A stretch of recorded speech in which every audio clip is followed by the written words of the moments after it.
72% of business leaders say creativity of high importance in hiring. 85% of those folks say we're struggling to find the people we're looking for. So we went back and we asked them, well, how do you even know if you've got a creative person across the table? There's no typing test for creativity, right? The biggest indicators of creativity, and there were two way at the top. One, starting your own company, entrepreneurial activity, and two, study of the arts, especially while in college. So again, it's now we're connecting the arts in the minds of business leaders to creativity and innovation. We used to have on our board of directors just till recently a banker, this guy Ken Ferguson from Oklahoma. He's a big, tall guy. I'm just a country banker from Aldous, Oklahoma. I think he had about 100 banks. He used to be chair of the American Banking Association, as well as on our board. But he would talk about how he asks everybody that he interviews about their level of arts involvement. Do you engage in the arts? Do you create? Do you make? Do you like to attend? Because for him, it was a great creativity proxy, right? Just to see how people talk about that. And he'd say, I need creative, innovative thinkers. And he'd say, except for my tellers. I don't want creative tellers, but I want leading edge thinkers. And so they write in the conclusion of this report, it's clear that the arts, music, drawing, drama, dance, literature, media, provide skills sought by employers of the third millennium. So this is a huge issue. And this then connects to how do we attract and retain the skilled workforce that we all need. The workforce is different. Just, in my career, my lifetime. When I got out of college, I went to whoever would have me. I packed up my 64 Dart with a punch button automatic. It was already a little car. But I'd go to wherever the job was. These days, workers are doing it a little differently. They're picking the communities that they want to live in, moving there, and then figuring, I'll make it work. I'll start my own company. I'll be a consultant. I'll, hook on with an incubator. And I've got skills that cover multiple industries. My daughter, who recently graduated from college, one of her friends last year came, visited Julie and said, proudly announced, I'm moving to Berlin in Germany. And I was like, oh my gosh, that's so cool. I was in Berlin for a couple years, of course, there was a wall back then. And I was like, what are you going to do when you're there? She's like, I don't know. But it was, when I talk about, it's this, there's a lot of business, innovation, technology, it's diverse, culture, it's where people want to be. A year later, she's got work, she's got an apartment, she's doing great there, loves it. And this is a phenomenon we're seeing happening domestically, internationally, and so HR professionals everywhere are like, all right, how do we attract, to our community? I hear this from folks at universities. People graduate college and boom, I'm headed to Austin or I'm headed to Silicon Valley. And what would keep you here instead of going somewhere else? And the answer is really the same. It doesn't matter the language. Look, you want me to be creative and innovative in the workplace? I'm a creative and innovative person. I want arts and culture. I want festivals and maker spaces and great restaurants, right? I want to live in a cool community. And who doesn't? I'll tell you a story. I was down in Houston a couple of years ago speaking to the Greater Houston Partnership. That's like the regional economic development and Chamber of Commerce organization. And, we're talking about arts and the economy, and we're sort of this emotionally fella, who's sitting in the back, with his arms crossed for, the first half an hour. I thought, all right, well, there's the guy I got to get to. And he kind of clears his throat after a while, and, after I hit some of these economic messages, and he says, well, Governor Perry did just say in a speech that the reason we lost the Boeing headquarters to Chicago is because we couldn't keep up culturally. I thought, oh my God, please let this be true. And you can actually go online and just search Boeing, Governor Perry, cultural vitality, and you'll start to find, a video of his speech, actually his prepared remarks, analysis about all of that. And he in his speech talks about, look, the DFW, Dallas-Fort Worth area, was one of several cities who were the finalists for the headquarters. And Boeing said, look, you know what? A vibrant cultural community is key for us to attracting top executive talent.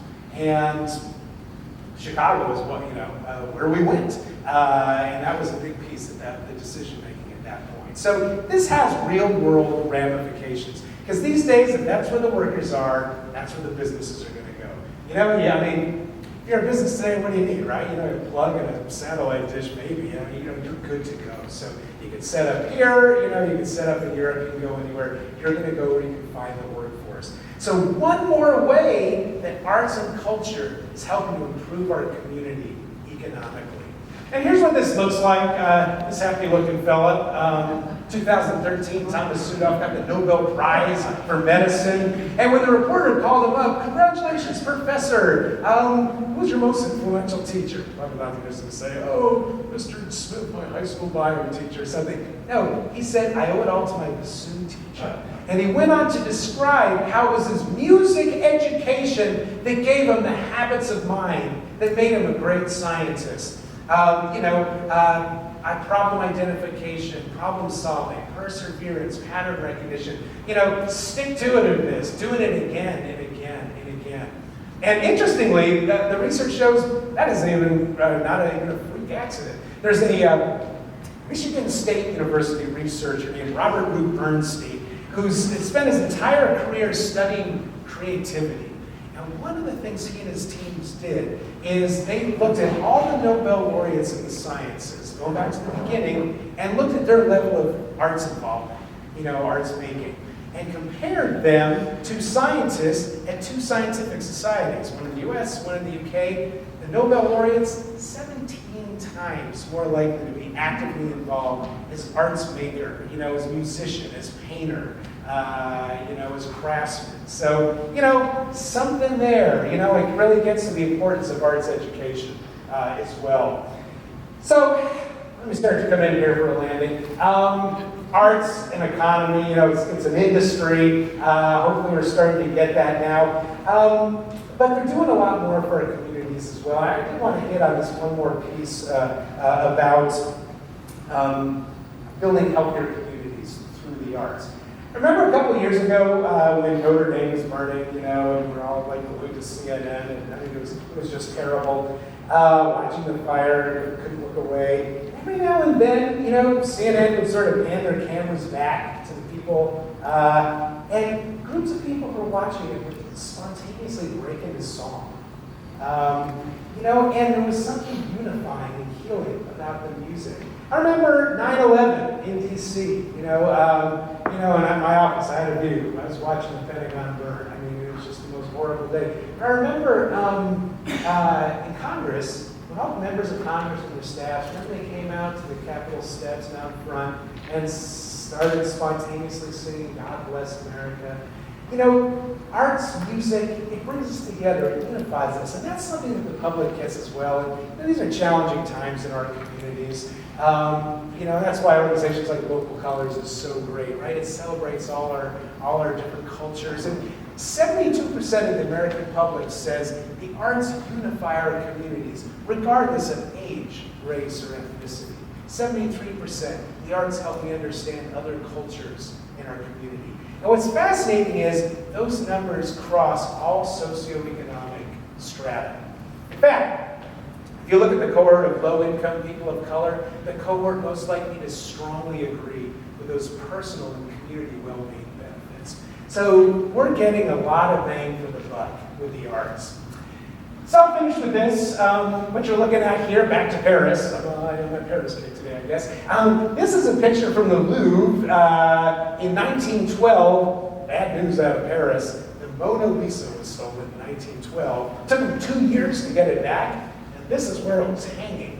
But in the 2 years that the Mona Lisa was gone, more people went to see where the painting had been hanging than saw the painting itself in the previous 14 years. It's so easy to take arts and culture for granted, to assume our artists, our arts organizations, our venues, all the benefits that come with it are always going to be there. But we need to be vigilant. We need to tell this story again and again about how the arts are improving our lives personally, our kids in schools, economically,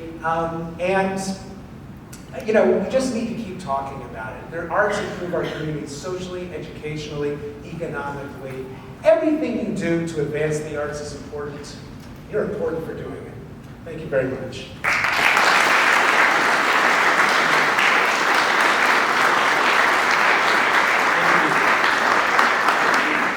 Time for maybe one or two questions before I turn it over to Catherine. Anyone have one? All right. Well, let me bring up Catherine here. On her way. Turn it over to you. All right. Let's give Brandy another round of applause. Thank you so much. My name is Catherine Fralin, and on behalf of the Roanoke Cultural Endowment, I want to thank you for your presence here this morning. By being here, you are showing an active commitment to the arts, to our region, to our betterment, and in all ways. And so it means a lot to us that you would take the time to come here and listen to Randy, who has made a very clear and compelling case, giving data that needs to drive decision-making about our future, because those decisions have a direct impact on the economic health and vitality of our region. So this research not only further shatters that myth that there's this false choice between arts and culture investment and other forms of investment in our communities, it makes the case that by investing in the arts, we are investing in our future. And so by being here, I ask that you keep talking about that. Let's talk about how when you invest in the arts, you're investing in the future, whether that's as an audience, as an artist, as an executive director, as staff. All of you are creating a much brighter future for the Roanoke Valley and this region. And if we lose sight of the importance of that investment, there's even more at stake. What's at stake is our connection to humanity, to each other, and to the transcendent. If you imagine our community, what's happening in our community, a perfectly executed scene underneath the light of the Mill Mountain Star about what matters most in life. A violin solo, perhaps played by our very own Shalene Powell, that pulls out your sorrow and frees you from the tyranny of the isolation of your grief. A dance movement that imbues the grace and beauty of an unexpected context. A painting that perfectly depicts solitude. Your child's pure joy when she shares something she created. These are critical moments that catapult us to our higher selves. So I want to thank you for investing in our economic development and in the transcendent, and for joining us today. Thank you so much.